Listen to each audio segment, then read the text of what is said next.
guys, welcome back to Days of Darkness and welcome to my review for VHS. This one came out in 2012.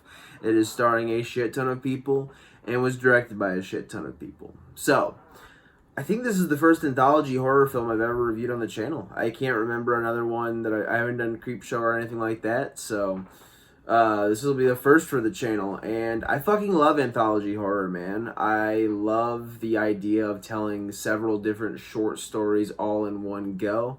Obviously, this movie did not originate that idea by any stretch, you know. There have been plenty of others to do it, but what makes this one so fun to me is that they're all done through found footage.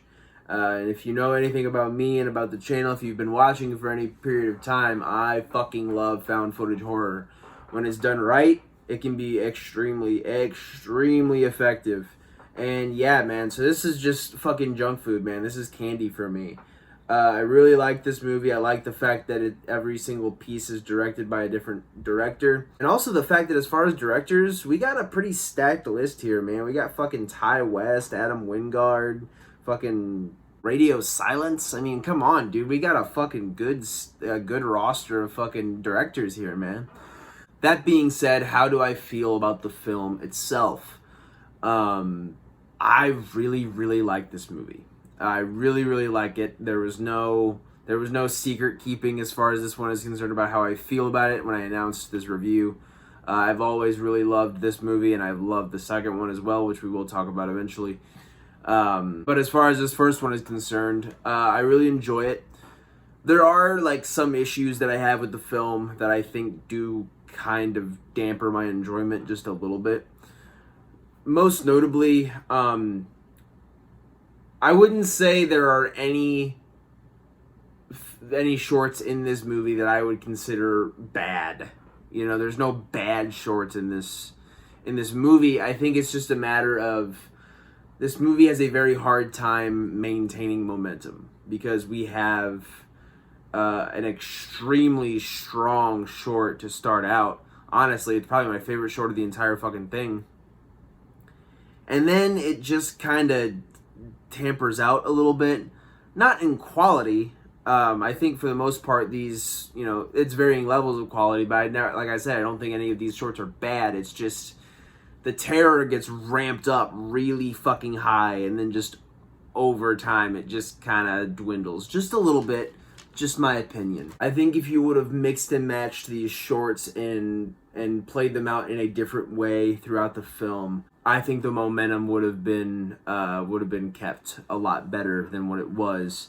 That being said, the only other real criticism that I have for this movie, and we'll just go ahead and kick it off, talking about each short, would be Tape 56, and that is the overarching story that connects all the shorts and kind of gives you a narrative purpose for this guy just sitting down and watching these tapes. And that's all it really feels like to me. It just feels like an excuse to have this guy sit down and watch these fucking videotapes. I'm not going to act like there isn't a story here, because there is. You know, it's a group of these just fucking abysmal douchebag pieces of shit who I'm under the impression are basically dirtbags for hire. We are introduced to these guys, these characters, and they're stalking this couple, this 20-something couple. They ambush them in a parking lot. They fucking restrain the guy. They fucking pull the girl's boobs out against her will and shit. And just fucking dirtbags. And the guy breaks free to go beat their fucking asses, as any man should. And they fucking run off like little bitches. And then they go to this house to basically just fucking destroy it. It's just this abandoned house. And they're recording it. It's like, I don't know what kind of content these guys make. I don't know if it's just porn or just general debauchery, but it's clear that they're hired for this shit, because they're talking about how, you know, they're getting paid to do it and yada yada yada. And it's there at that fucking abandoned house where they talk about another job where they're going to go to this house and steal this VHS tape. So, you know, they go there, and once there, you know, that's when the spooky shit starts happening. And they discover that the man living there is dead. He is dead as a fucking doorknob. These guys really don't give a shit about it. They're fucking making fun of them and just, you know, again, just dirtbag shit. But they decide, all right, this is going to be easy, I guess. Let's just fucking find this tape. So they all split up, and one of the guys has to stay in the room with that dead body, and he fucking smells. And the reason he has to stay in there is because in this house where they're supposed to steal this specific tape, there are all of these fucking VHS tapes. He stays in there, he watches them, and that is how we get each individual segment in the movie. And after each, short, we will come back to this story, and really nothing of note happens. Sometimes the dead body will be there, other times he's not there, and it's just this guy just sitting there watching these tapes, which definitely leads me to believe that whoever hired these guys clearly hired them with the intention of them dying, because there's no way they're gonna find a specific tape in this house filled with fucking tapes. Just not gonna happen. But yeah, man, nothing terribly interesting until the very end. I mean, we get some spooks and scares here and there. At one point, there seems to be this naked guy running throughout the fucking house. You only see him once, very briefly, but he just kind of shuffles off somewhere, and one of the guys who sees him is very calm about it. Like, he's not really stuttered or scared at all.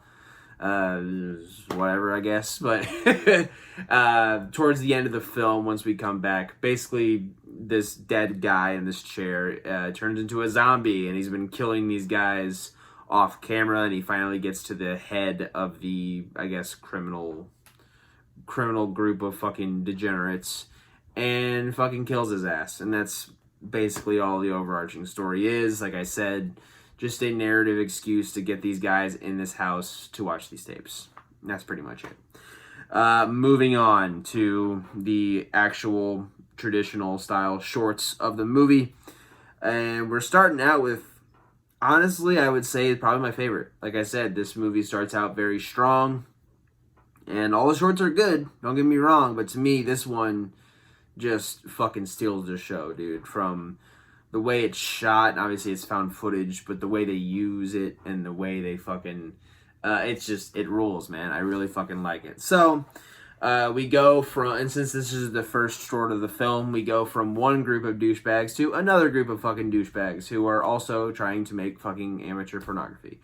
They are doing it in a different style, though. They aren't just ambushing poor women and assaulting them. No, they are using spy glasses. One of the guys ends up, who I guess is I guess you can call him the nice guy of the trio. He's still a dirtbag, but whatever. But he has these fucking spy glasses on that he's using to... basically he's gonna record his buddies having sex, and they're just gonna, that's it. I don't know if they're intending on selling it or what they're doing, but yeah, man. So he has these spy glasses, and they're in this club, and the club scenes in this short are really good. It's where we first get introduced to, I believe her name is credited as Lily, I think. Could be wrong there, but it's the, spoiler alert, the vampire girl. And they do a really good job of kind of very briefly showing her, and obviously these camera glasses glitch every once in a while, and just the way the screen glitches, and you kind of get glimpses of her face and shit. Really, really well done stuff. But yeah, man, so it's crazy fucking club life. I guess the alpha, or whatever you want to call him, of the group, is chatting up this redhead. There's this, his buddy in the blue shirt, blonde hair, just totally obnoxious. Drunk, overacting for sure, just drunk, obnoxious, laughing constantly, fucking just jockey fucking douchebag. And he's there with him, he's his wingman, I guess, and the leader of the group is chatting up this redhead, but Lily takes a very, very, keen interest in our cameraman, the glasses guy. And, he seems to be the most hesitant of the three to be doing this. Something about it in his conscience. He just doesn't feel real good about it. But at the same time, it doesn't really stop them from taking him back to the hotel room. So they get kicked out. They're getting a little too rowdy, and they take the redheaded girl and Lily back to their hotel room. This guy is trying to, get it on with his redhead, and she is passed out drunk. And hey, props to him, man. He didn't react very maturely, but he showed restraint. He could have easily been even more of a piece of shit and gone further. But hey, props to him. He's only kind of a fucking dirtbag. But yeah, man, he ends up getting pissed off that she's all fucking passed out and drunk and shit. So he turns his attention to Lily, who's obviously, we'll call him Glasses Guy. Glasses Guy's girl, but he swoops in, tries to get a little action, and she's really not into it, man. She's constantly looking at Glasses Guy like, no, I want to fuck him. She's constantly saying in the club and then in the hotel room, she's like, I like you. She's always doing that. Very, very big-eyed girl, too. Just, I like you. Already creepy. And in the hotel room, I noticed, too, obviously it progresses as the short goes on, but her head is already starting to split a little bit, which I thought was cool. There's just this line going down her fucking head, which was really cool little attention to detail. But, he kind of swoops in and starts trying to fuck Lily. She is like, all right, well, I guess I'm just going to take both these guys on. And she starts making out with Glasses Guy while she's on top of, we'll just call him the brown-haired one. While she's on top of him. And then the fucking drunk hyena dude tries to get in on it. The dude is just laughing constantly and saying stupid shit. And she fucking visibly does not like him, like, at all. She's, like, hissing at him and shit, which does lead to a funny line where he's like, what, are you, a fucking cat or something? That was actually kind of funny. But yeah, man, she does not like him. He starts trying to get in on it. And at this point, Glasses Guy's like, all right, this is getting a little too intense for me. So he fucking goes into the bathroom. But then when he heads back into the room, at this point, the blonde guy's trying to get himself a little something too. She is not having it, man. She fucking turns towards both of them. And at this point, I don't know how the dude she's on top of didn't see this, but at some point her face is completely fucking split open. And it's just this gash going down her fucking face. And she fucking starts screaming at him. I forgot to mention this too, but at one point we did see that her feet are like spiked. So at that point, I would have been like, oh, okay, something's off here. But yeah, man, she fucking just lashes out at them. Starts ripping into this fucking dude that she's on top of, man. Fucking floats him over to the side of the bed and is just disemboweling this fucking guy. The two dudes fucking lock themselves in the bathroom. And yeah, man, she mutilates this fucker, dude. She completely just tears him open. They eventually go out to confront her. Amazing shot when they go back out. He's trying to wake up the redhead who's still passed out. Glasses Guy is. And the blondie who's now naked, he has like a towel rack in his hands. And he's getting ready to fucking, I guess, fight this beast woman who's clearly strong as fuck. Not very intelligent, but whatever. But yeah, he goes for her, man, and she just fucking houses his ass, man. There was no chance. And this guy hides behind the bed. He leaves behind the bed and just fucking hides. And he's right next to his dead buddy who just got disemboweled. And he looks over and he sees this woman who I'm guessing at this point you kind of gather that she's a vampire of some kind. Because she's just teeth in this guy's fucking neck, just sucking his fucking blood out. And he's like kind of twitching and shit. And you see, this is fucking brutal. He's naked. So you see her fucking hand is like, the way it's positioned, it's like going behind him and is in between his legs. And then all of a sudden you just see her hand just go rip. And you're like, oh my god. And she throws it right in front of Glasses Guy. And it's his fucking dick and balls. I'm like, oh god, what the fuck? And yeah, this dude fucking runs out of there, man. Falls down a staircase, breaks his wrist, compound fracture, bone out of the skin. Gross.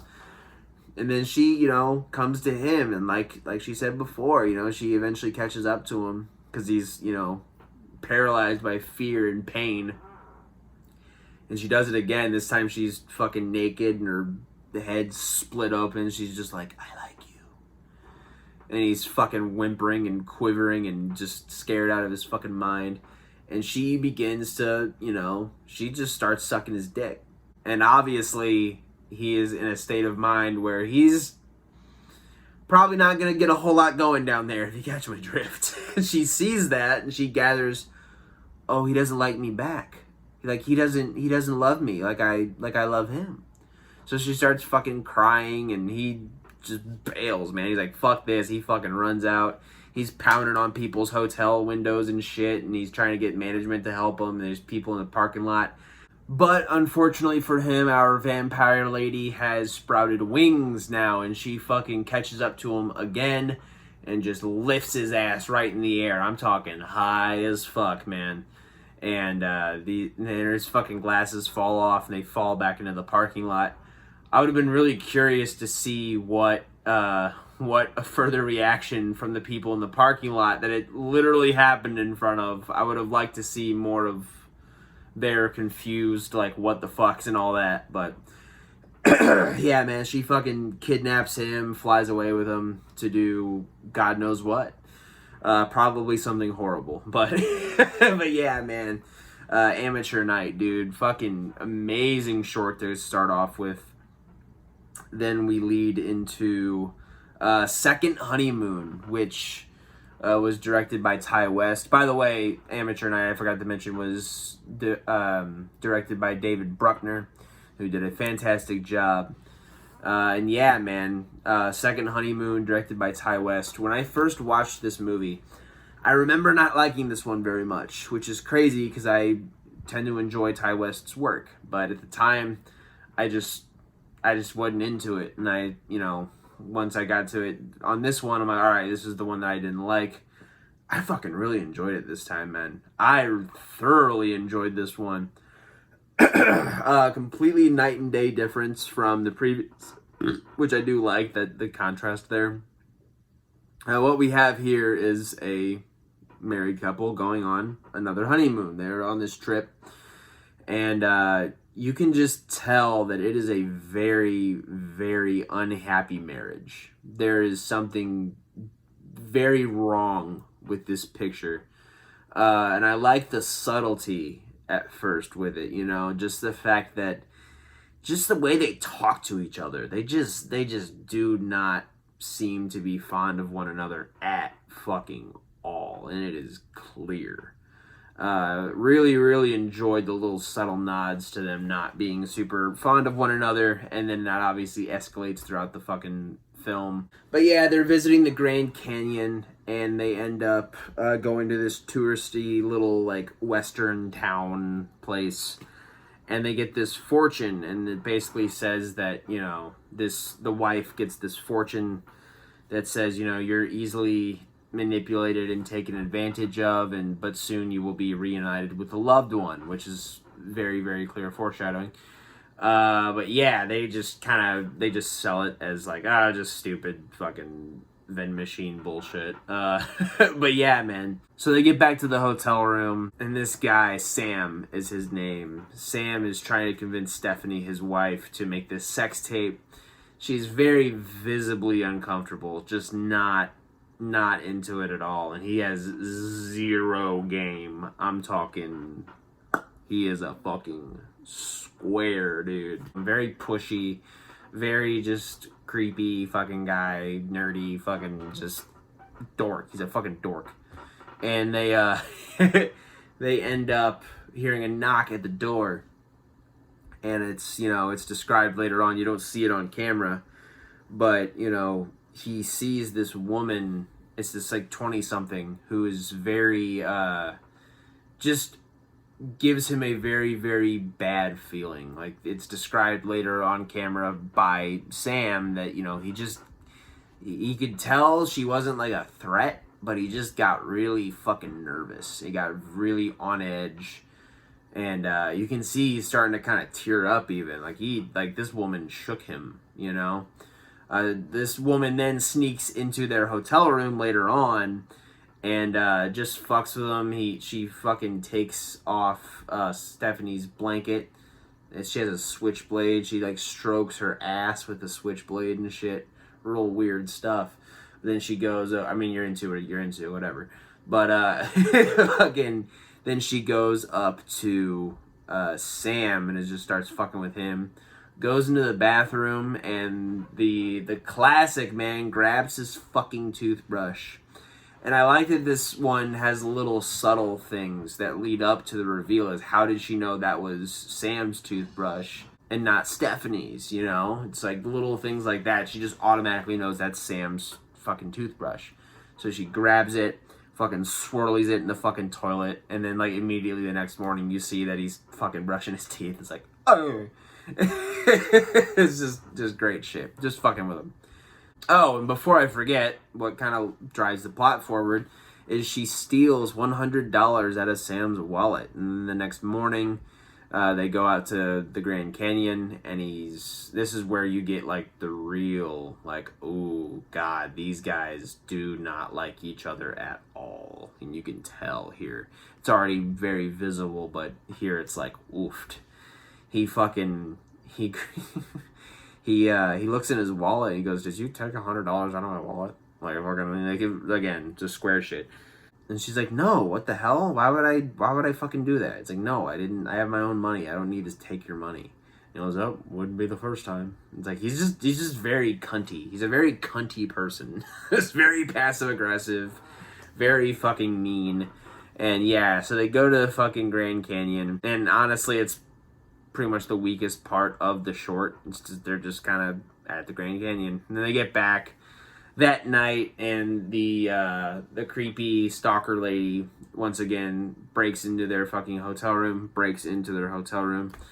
and fucking stabs Sam right in the fucking neck, dude. Like, multiple times, just stab, and just fucking kills his ass, dude.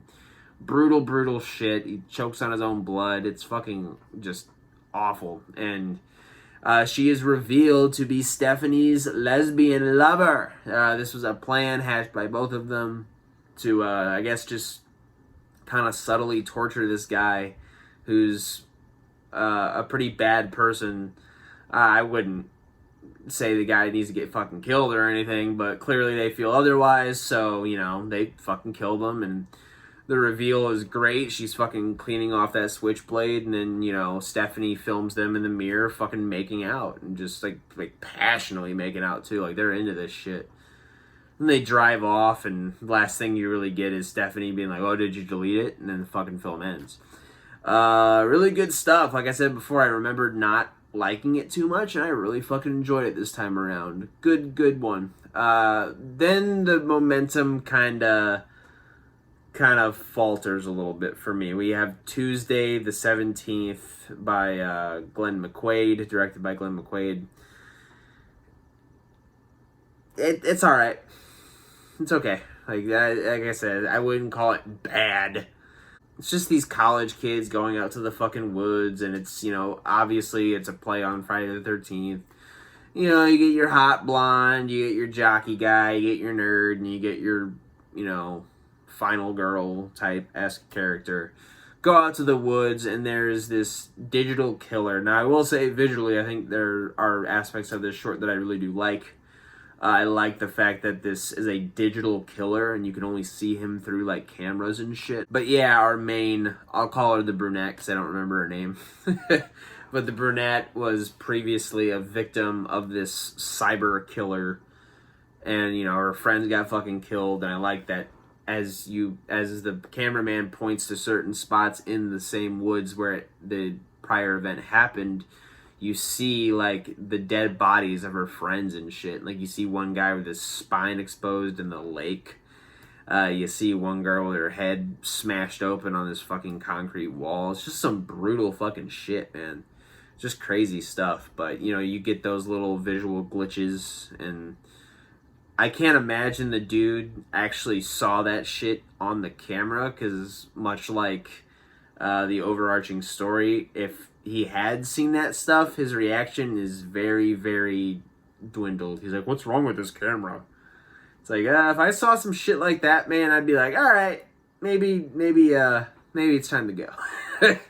But yeah, man, so they're all fucking around in the woods, and then this cybernetic killer just starts fucking striking. I mean, like, quick as shit too, like fast. Blonde chick and the nerd end up going out somewhere in the woods, and I guess the blonde is gonna do her like cheerleading routine for the nerd. She's like, I guess she's into him or whatever, I don't fucking know, but she's getting ready to do this routine, and then this guy, this fucking cyber killer, just throws this fucking knife just right through the back of her head. Her fucking eye pops out and shit.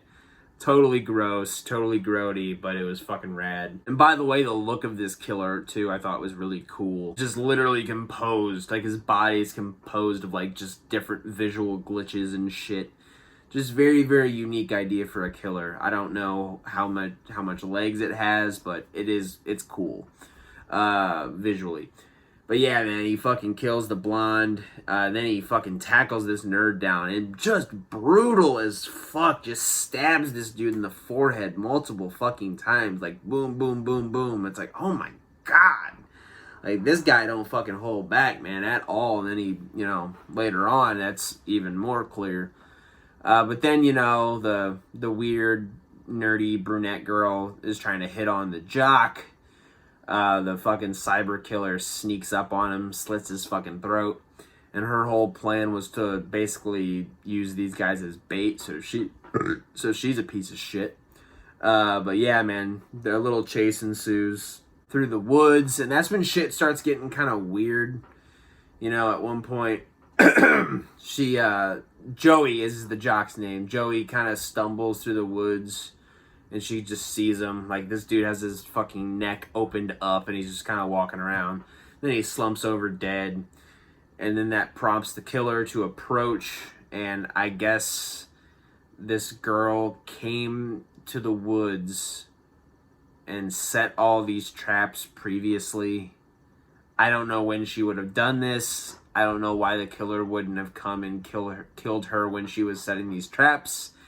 If you think about it too much, the story kind of falls apart. But one of the traps gets sprung, and is a very, very Predator-esque trap. And he fucking, there's this big fucking spiked, this big spiked frame just comes up and impales this fucking guy. But, you know, obviously he is not human, so he just teleports and then fucking kills her ass. Just guts her, pulls her fucking intestines out. Just fucking gross. Didn't really look too great.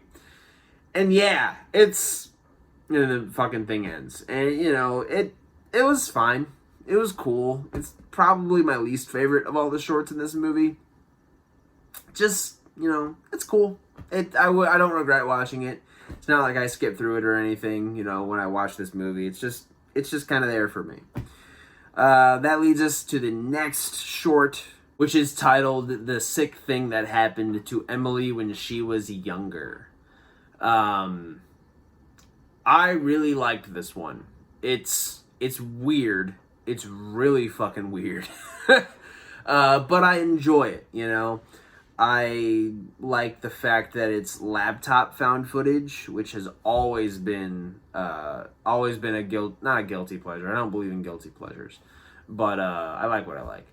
But that being said, it's always been definitely a favorite of mine. Yeah, I like the format. I don't know what it is. I just think it's cool. But that being said, you know, we have this guy who is in Michigan talking to his girlfriend who is in another state, and you know, he's trying to become a doctor, and they're just video chatting like any couple would, any long distance couple. She's telling him about how she keeps hearing these noises and shit, and she thinks her house is haunted. And we get, like, just to start out, we get one of the scariest fucking moments in this entire movie. And so she's telling him about all this shit she keeps hearing, and then at one point you see her, like, the door open behind her. It doesn't, like, open, but you just see the open door behind her. And, like, you just see this kid in frame for, like, a good 15, 20 seconds. She's just standing there. And then all of a sudden, kid just, the loud screech, kid runs into the room, runs back out, closes the fucking door. It's like, oh my god. Like, it was just fucking terrifying. I don't know what it was about that fucking little scene there, but it fucking got me. I was like, oh shit. Like, It's just I think I like it so much because you just see this kid and you're like, what the fuck? Like, look. And then all of a sudden, like, boom, it's like it just hits you, man. I fucking like it a lot. Anyways, this dude starts immediately being sketchy as fuck. Like, immediately starts acting weird. He says he wasn't recording the chat when he clearly was. He tells her that, oh, it could have been anything, when it was clearly something. Like, it's fucking obvious. And it's like, he's already being shady as fuck. And he's lying to this woman about recording, and you can already tell the dude isn't on the up and up, which, spoiler alert, he's not. You know, throughout the film, she's complaining about this, like, little bump she has on her arm. And at one point, she cuts herself open. She, like, just fucking cuts it open, and she's digging around in her fucking arm. And, like, doesn't even, like, it's clear she's mentally not well. I think that's pretty clear. Just from her willingness to just mutilate herself like that. But she's just trying to get this, whatever this is, out of her fucking, skin. And she's just cutting herself, and it's just this big fucking hole. And, like, obviously the dude's, like, not on the up and up, and he's clearly not a good dude, but even he's like, dude, stop. Like, what the fuck are you doing? Obviously, it's a tracking device, as we learn later on, so that's why he doesn't want her fucking with it. But, he's just like, stop. Like, fuck. It's just really almost an over-the-top wound for this character to have. It's like, it was fucking deep as shit. It's like, no, you'd definitely be fucking bleeding heavily or something, man. But anyways, so she patches that up, and they hatch a plan to basically have her walk around the house until, this guy sees the ghosts, and she's gonna close her eyes so she doesn't get scared. And when that happens, there's this big beam of light. They totally fucking knock her ass out. And then as soon as they do, like, this dude immediately gets up and then walks into the room where Emily is. So it's clear that this guy has just been, like, in some secret room in this house. And it's revealed that these are not ghosts, that these are actually aliens that are working with this guy and experimenting on her and implanting, like, human alien hybrid fetuses in her. You see him when she's knocked out, like, take a scalpel and just cut right into her. Like, this chick is durable, man. Like, she can fucking dig into her arm and fucking all this crazy shit. Like, he fucking just cuts her right open. You see her ribs and shit. And it's graphic, too, man. He pulls out this little fucking fetus. It's like, oh, fuck. Like, Jesus. Yeah, man, this dude's a total dirtbag. He's talking with these aliens, and they're talking in their alien jargon or whatever, and he just says, all right, well, I have to make this look like an accident, so I guess I'm gonna have to break a few bones. Which is like, dude, you're a piece of fucking shit. You're just breaking this unconscious woman's arm. Like, you can see her arms in a sling and shit. And then she goes to the doctors. I don't know how they looped this. Maybe her doctor is in on it too. Basically tells her that she wandered out into the road and that she's schizophrenic. And that's why she's all fucked up. It's like, whoa. Like, this shit goes fucking deep. I can't imagine the doctor wouldn't be in on it, because he would see the fucking clear surgical scar that she has and be like, something's up. Like, so the doctor's more than likely in on it as well. But yeah, man, just absolutely heartbreaking shit here for this woman, Emily.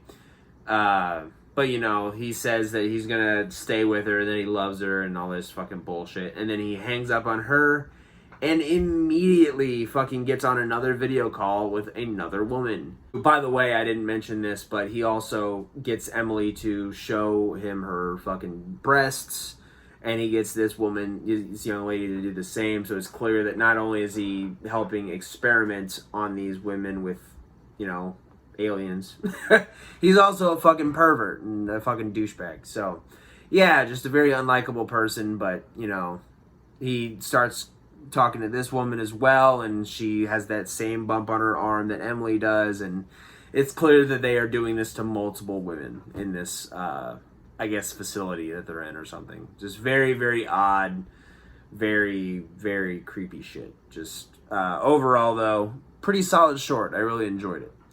And then that leads us to our last short of the film, which is 10/31/98 by Radio Silence, directed by Radio Silence. And I do like this one.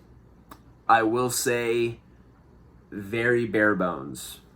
Very, very bare bones. There's not a lot to this one at all. This one definitely benefits from compelling visuals and just a pretty chaotic fucking short.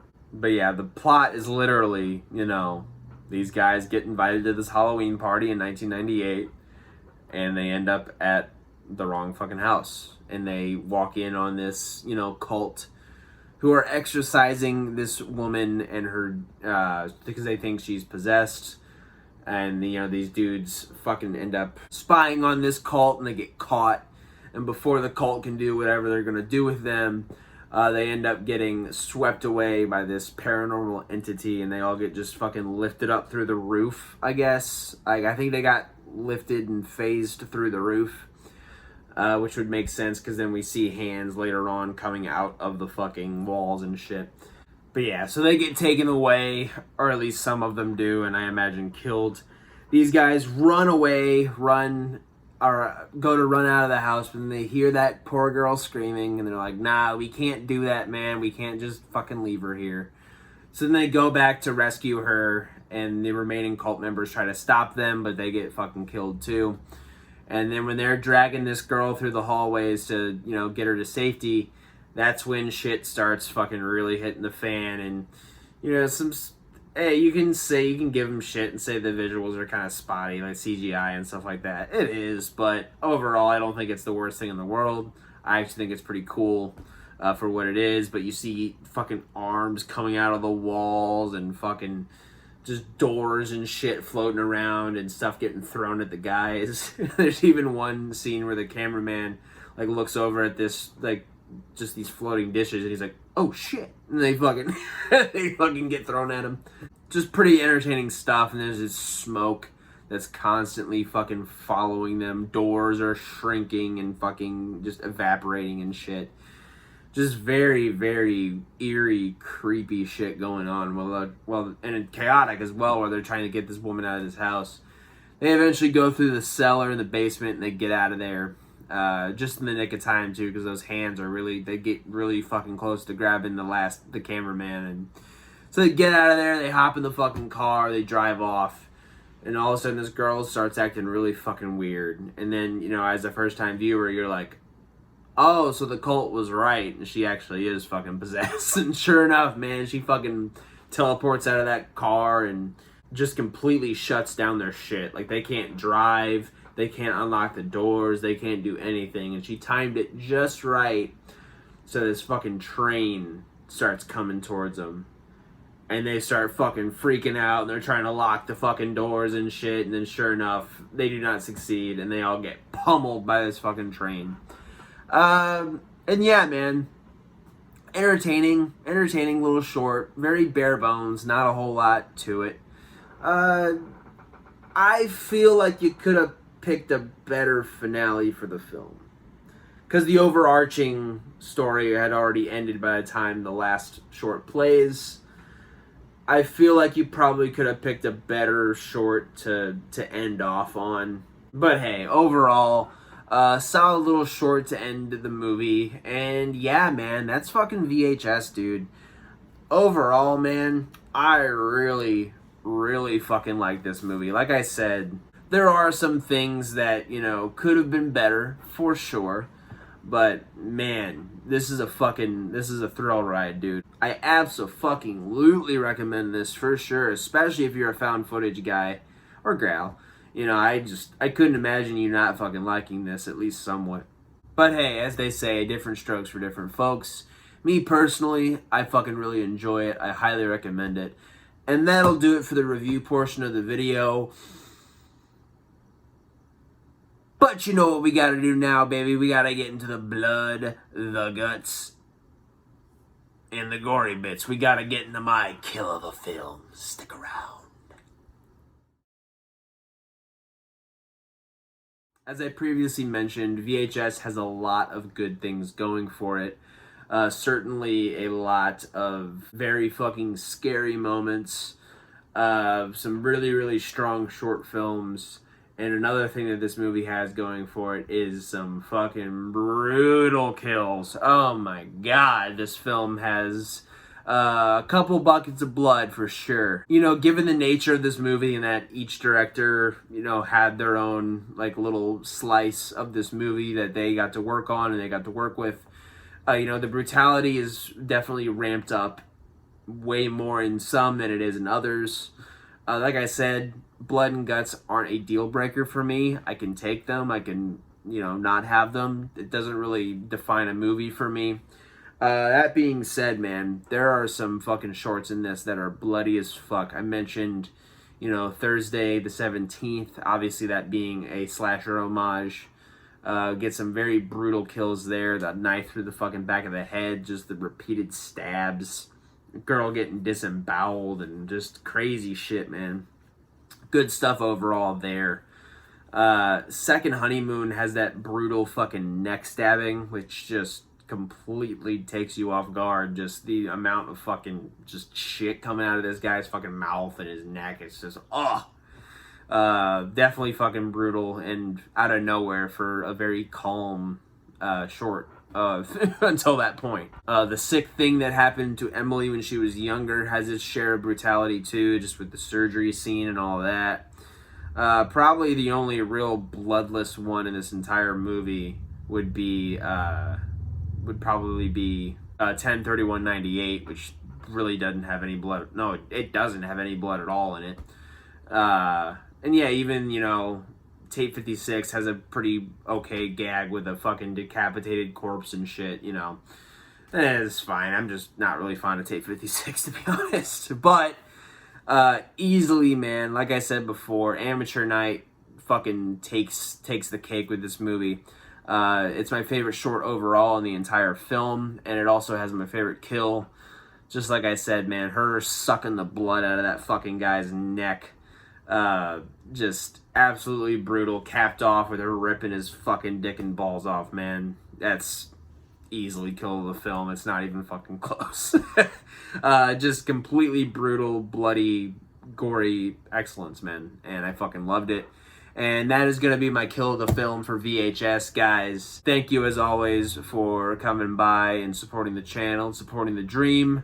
And as far as next time is concerned, on Days of Darkness, I am going to go ahead and leave that to be a surprise.